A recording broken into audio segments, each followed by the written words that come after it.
Well, hi there. Welcome back to Retro Game On. Today I'm reviewing Micro Machines for the Sega Genesis, or Mega Drive if you have a weird accent.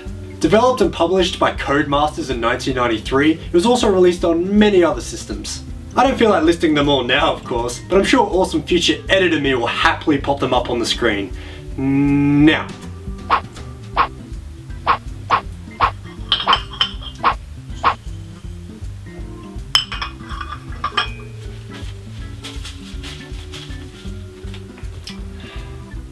Thanks, future me! The Mega Drive cartridge sure is shaped in a funky fashion. The question is though, is the gameplay comparatively funky? Let's find out. So, what's Micro Machines all about? You may have strictly been a Hot Wheels or Matchbox fanboy or fangirl growing up, so you may not have noticed this particular lineup of toys throughout the 80s and 90s, or you may not have noticed them because of their relative size. But come on man, you can joke better than that. So yes, this game was based on toys, but unlike probably every Hot Wheels licensed game you've played ever, Micro Machines is actually quite good. Played from a bird's eye view, you race a considerable range of varied vehicles and some nicely detailed environments. If you're just playing on your lonesome, then there's a challenge or head-to-head modes to choose from. Head-to-head has you racing just one other opponent, and you both have to stay to the confines of the screen. If you or the computer lags behind and leaves the screen though, then the other player will score a point. The score is kept by a bar with 8 lights. 4 for you and 4 for your opponent as well on starting. Once all lights are yours, then the round is yours. This is fun, but mostly only when against a real person, as that is also offered. There are plenty of opportunities to play dirty, so it can be quite a fun multiplayer experience. Against a computer though, it can be quite frustrating unless you have the track memorized, because AI will know exactly where to go, and you probably won't when you first start considering the track design, but more on that later. For continuous single player fun times, the challenge mode is where it's at. You'll play as 3 other characters, however it's never alluded to if they're small enough to fit into the Micro Machines or if they're just controlling them externally. I mean, I know I shouldn't think about this too much, but it makes you think, right? Would it be spooky if they were all small enough? Anyway, enough of that babble. They're all rated by how skilled at racing they are, but the great thing is that you can choose who you want to race against, and since they will eventually get eliminated one by one as you progress as long as you don't run out of lives yourself, you can flexibly choose between wanting the harder opponents for the easier initial tracks, vice versa, or even a mix of the two since you can choose new races as the old ones get the boot. Being able to set your difficulty to such a precise degree is a cool gimmick as far as I'm concerned, and it's a shame it's not seen in many other games. It also allows you to be quite strategic if you want to be. You're given 3 lives personally, and you must place favourably in each race or you'll lose one. To be honest, I'm not even sure what you have to place to continue and not lose any lives as I can't find a manual, but placing first or second usually seems to do the trick. There are many different vehicles, ranging from normal race cars to boats to helicopters and even tanks. These all handle quite differently and somewhat realistically, with the only standout gameplay mechanic being the tanks which can fire. These handle quite sluggishly since they are tanks after all, but being able to blow up your opponents is always fun. If you're fired upon yourself and do blow up though, then you will respawn immediately and there are no lives to worry about within the races. However, once you respawn, you're not given any fire-free grace period, so there are a few instances where I kept dying over and over in a short lifespan because the same enemy would keep firing on me. The track design is meticulous. There are plenty of elements that will trip you up if you're not paying attention to where you're going, like water droplets and oil spills. These are all placed quite cleverly, taking advantage of the bird's eye view, as they'll always be in the right position to slow you down if you take a corner blindly. The bird's eye view can make it quite hard to tell what type of corner is coming up, which is why the tracks come quite a bit easier once you've memorized them somewhat. Once you know what type of corners are coming up and the placements of the obstacles within, you'll basically be unstoppable.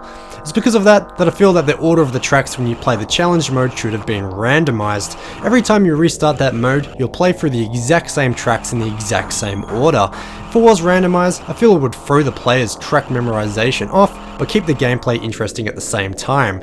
Nobody wants to be playing the same game over and over after all. If you come first in enough races in a row, you can then play a bonus round where you'll have the opportunity to earn another life. And these levels are hard. Stupidly hard. I frown on their general direction. These involve driving a monster truck thing through a garden, which is kind of like an obstacle course. The collision detection is way out of whack. There are small plants everywhere that seem to be constructed out of concrete, which will stop you in your tracks instantly if you so much as nip them, as well as small puddles that will lead you to instantly sink, wasting precious seconds again if a wheel ever so slightly veers in the wrong direction. I never passed any of these levels, not even the easier ones. If you want to make it through the whole game in one go, then I'd recommend never losing. Yeah, this great piece of advice was sponsored by my never-ending frustration of shitty collision detection. Anyway, let's move on.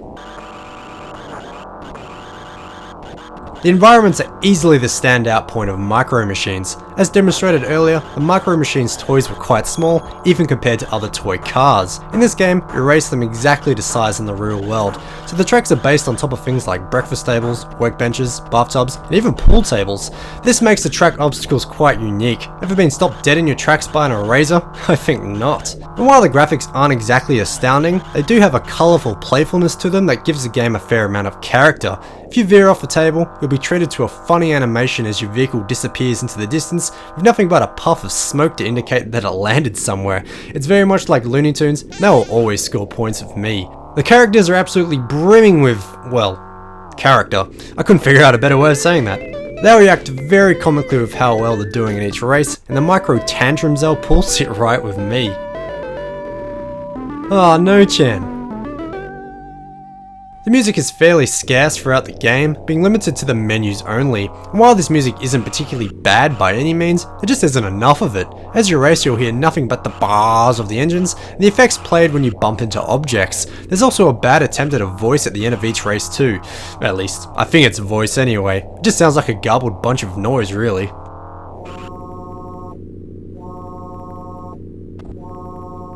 So while the audio is nothing to write home about, the gameplay is fun enough for quite a while in the single player campaign, while the fun graphics do add a nice touch. The real replayability will come from the multiplayer though. It's one of those modes that will ruin all of your friendships. So I hope you have a lot of friends, because you want to play it. A lot.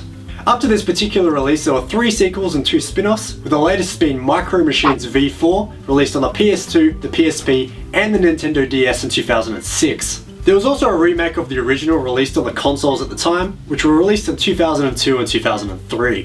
While no game of the Micro Machines namesake has been released since, last year Codemasters almost silently released a game called Toy Box Turbos on Steam. This flew right under my radar, but it basically seems to be Micro Machines bar the licensed name. It's supposed to be fairly faithful to the original too, so one day I might download it and review it, much like I recently did with Road Redemption, since that was so much like Road Rash.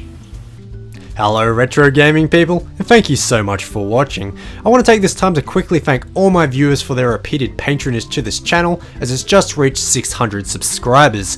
Thank you so much for watching, and I look forward to continuing all of this going forward. Keep an eye out too, as I'll be introducing a new video series sometime next week, and I look forward to reading your comments about it. Anyway, on the blog this week I wrote about some new boxed PC games I came across quite cheaply for my collection, while a few weeks ago I wrote about my visit to a new retro gaming store locally. If you want to read those posts and more, please click on the retro game on symbol in this video, or follow the link in the description. Anyway, thanks again for watching, and I'll catch you next time.